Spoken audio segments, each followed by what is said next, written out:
ce rôle de maman me renvoyait forcément à ma propre maman. Mais j'étais en paix avec elle. Déjà à ce moment-là, j'avais fait mon travail. Cette colère envers elle, cette forme de colère par rapport à cet abandon. Moi, j'avais vécu ça comme un abandon, finalement. Ça s'était transformé en douceur et en... Comme si je lui disais, je te comprends et je t'en veux pas, en fait.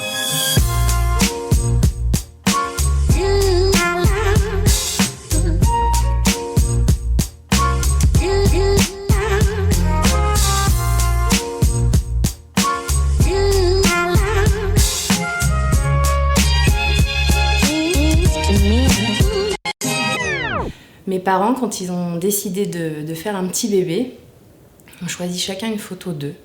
Donc mon papa a choisi une photo de lui tout bébé, il devait avoir 3 ans. Derrière cette photo, il a fait un bon pour un bébé avec ma maman, en signant et en disant qu'en ce jour, il souhaitait faire un bébé avec ma maman. Et ma maman a fait la même chose. Pourquoi elles sont importantes, ces photos? Parce que malgré tout l'amour que mes parents avaient l'un envers l'autre, et malgré ce désir d'enfant, ce désir de moi, je pense qu'ils ont fait un peu n'importe quoi. Et c'est ce qui m'aura permis de tenir le coup et de comprendre que j'avais été désirée. Il y a eu l'alcool, il y a eu la drogue, il y a eu la violence. Et du coup, j'ai perdu ma maman quand j'avais 8 ans et demi. Et de là, j'ai été un petit peu trimballée à droite à gauche en fonction de ce que ma famille pouvait faire, de ce que mon père ne pouvait pas faire. Donc j'ai vécu chez ma tante paternelle, ensuite chez ma tante maternelle. La mort de ma maman, ça a été un tabou. Tout le monde pensait que je ne savais pas que ma maman se droguait et que ma maman était décédée d'une overdose. Quand je rentrais de l'école, la première chose que je faisais, c'était le tour de l'appartement pour savoir où elle cachait tout ce qui lui faisait si mal, pour les jeter en fait. De ne pas avoir ses parents autour de moi, autour de l'adolescence, c'est pas ce qui a été le plus difficile pour moi. Donc il y a les premières sorties, les premiers amoureux, l'alcool, la drogue, voilà, il y avait tout ça. Et forcément, moi, j'y allais pas du tout. Parce que j'étais tombée dans l'autre extrême. Et c'est là où je me dis que finalement, mes parents m'ont aidée quand même à me construire sans être là. Ils ont été des exemples. Des mauvais exemples, mais des exemples quand même de ce que je ne voulais pas être. Je sortais, j'avais beaucoup d'amis, socialement, j'étais très entourée, je m'isolais pas du tout, hein, mais j'étais hyper raisonnable en fait. J'ai quitté mon chéri de l'époque, j'ai vendu mon appartement, j'ai quitté mon job. C'était un tournant de ma vie et je suis partie en Angleterre. Je débarque là-bas sans trop savoir où je veux aller.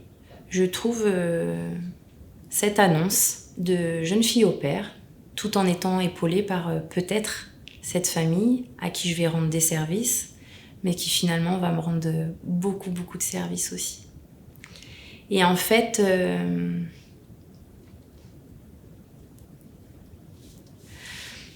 c'est là où j'ai commencé à me guérir de tout mon passé. Où je me suis autorisée à lâcher les valises, en fait, à proprement parler. Pour moi, c'est vraiment l'exemple et le modèle de la gentillesse, de la bienveillance, de l'amour, d'une famille qui se construit avec le respect de chacun. Voilà. Je faisais partie intégrante de leur famille.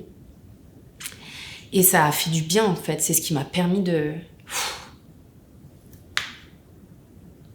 lâcher prise, en fait. Et de plus être dans le contrôle, de dire je gère. En fait, je me suis dit, je peux craquer là. En fait, j'ai du monde autour de moi pour m'aider, pour m'accompagner, pour me montrer, sans me juger. Alors, je suis émue de parler d'eux parce qu'au jour d'aujourd'hui,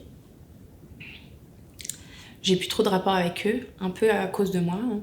Alors, on peut se trouver 1000 excuses, hein, mais c'est peut-être ma façon aussi aujourd'hui de leur demander pardon.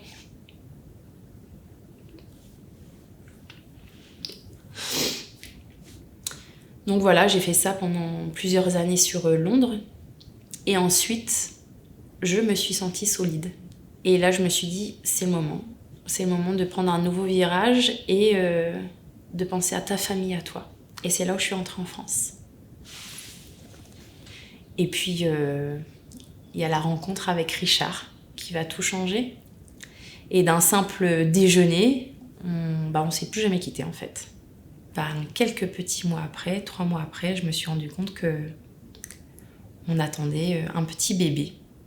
Je me souviendrai toujours de ce jour et de cette joie immense en fait. C'est marrant parce qu'au moment où j'ai appris que j'étais enceinte, je me suis pas du tout posé de questions. Mais ça fait que 3 mois qu'on se connaît, on vit pas encore ensemble.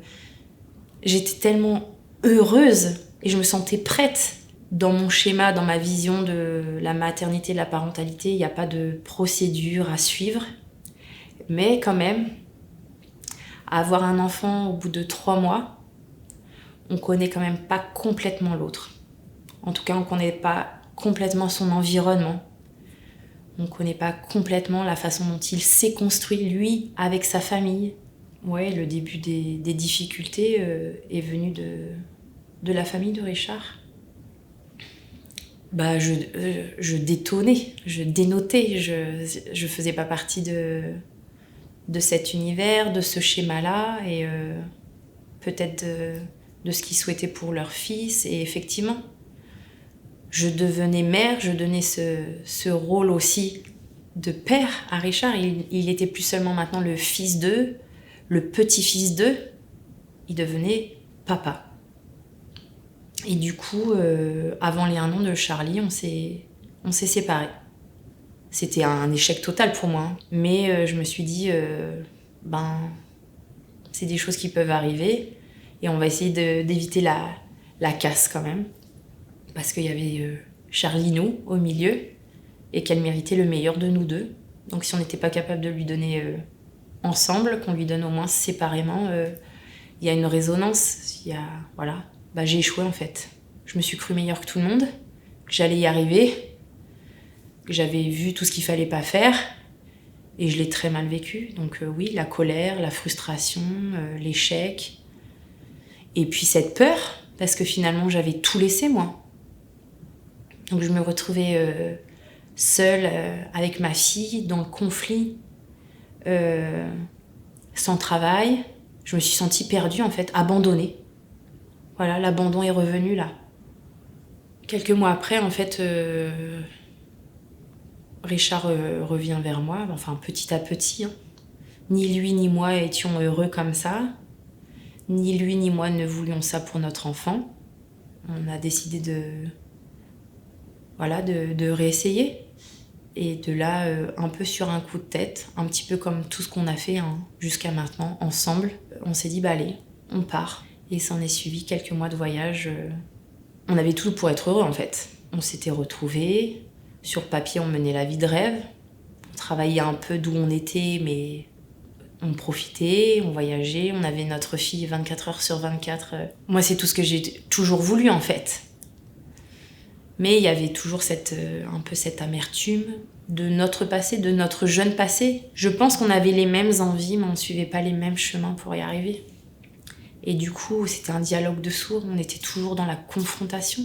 On voulait aller au même endroit, mais on prenait pas les mêmes chemins et ça nous rendait fous. Donc c'était des disputes récurrentes. Moi, c'était pas du tout ça que je voulais de ma vie, ni pour moi, ni pour ma fille, ni même pour Richard d'ailleurs. Et du coup, très vite, on s'est reséparés. Comment elle l'a vécu, Charlie ? C'était évident qu'elle comprenait ce qui se passait. Et encore une fois, même si on a essayé de tout faire pour la préserver, de faire les choses bien, qu'elle me voit autant qu'elle voyait son papa dans des conditions les plus agréables possibles, elle l'a ressenti quand même. Mais je pense qu'elle nous a laissé faire, elle faisait... Et ça a été notre lien en fait. Ça a été notre lien, mais en même temps... J'avais conscience qu'on ne pouvait pas être de nouveau un couple juste pour faire du bien à Charlie, être en couple pour que Charlie ait son papa et sa maman dans la même maison, en fait. Ça peut pas tenir ça. On avait essayé. Et pareil, au bout de quelques mois, Richard est revenu vers moi et m'a dit j'ai compris. J'ai vraiment compris là.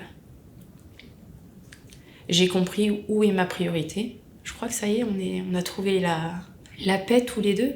Alors on est loin d'être le couple parfait. On est loin de s'entendre tous les jours. Moi je suis très sanguine et ça peut partir en 2 secondes. Mais je pense qu'on s'est compris. On a compris notre mode de fonctionnement aussi.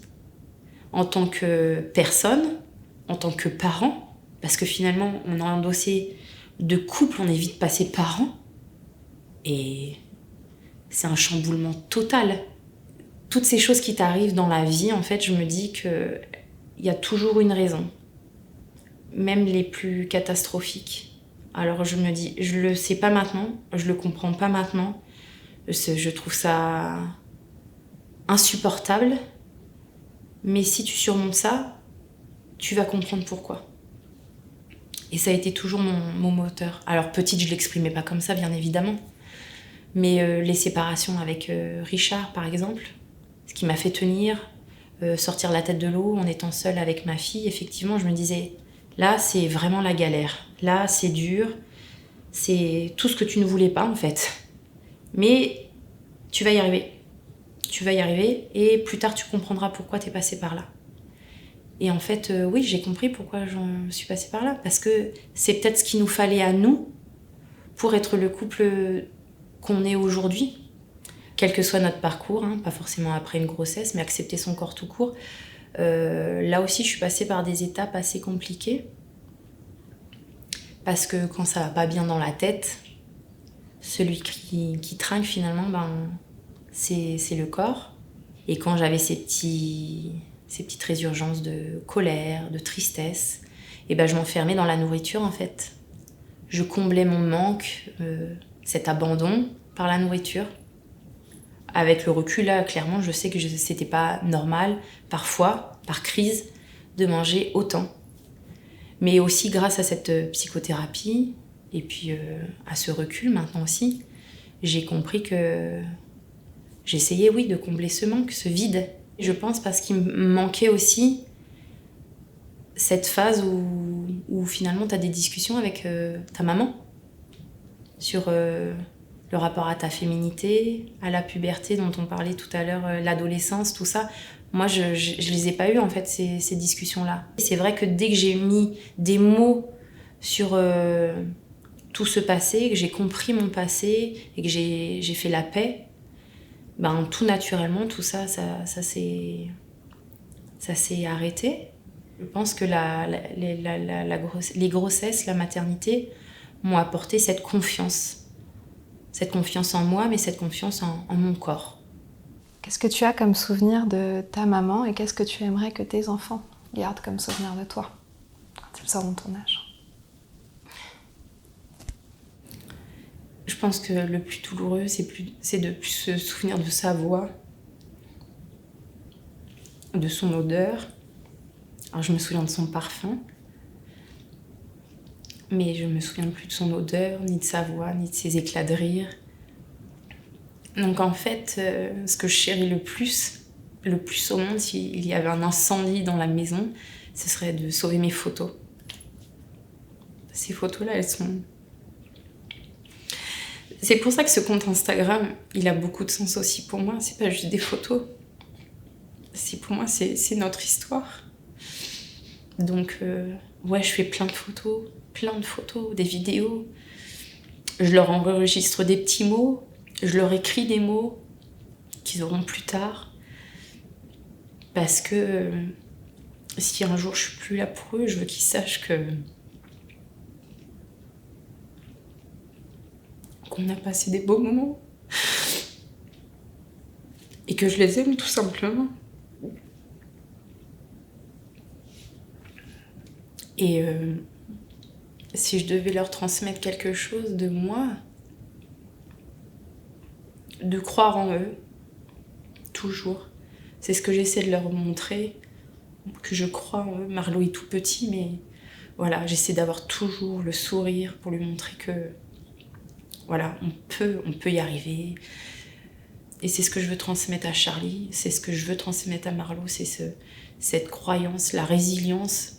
Voilà, quand accepter ce qui nous arrive le mieux possible et y croire et avancer, cette force de caractère, c'est ce que j'aimerais qu'il puisse développer quoi qu'il arrive, quelles que soient les situations. Et j'espère le plus longtemps avec moi, à leur côté.